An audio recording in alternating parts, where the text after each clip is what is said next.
Gedingku yang angger cedak aku ngono wi lho, terus bedat dhewe ngono wi lho. Masa mendadak leren tak bedatke anu. Ayo dilanjut bisa? Bisa? Bisa. Itu tadi kayu, atau? Kayu. Ana dompet digawe apa? Ana dompet nggo ada duit. Duit akeh duwite sapa? Duit akeh duwite Gus Ipul. Pak, nyuwun Pak. Hei!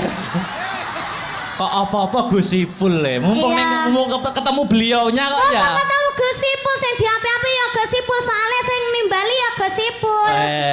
Ana omah gede omah Gus Ipul. Duit akeh nggone? Duit Gus Ipul. Gus Ipul. Dilanjut bisa? Bisa. Ana kurungan nggo wadah apa?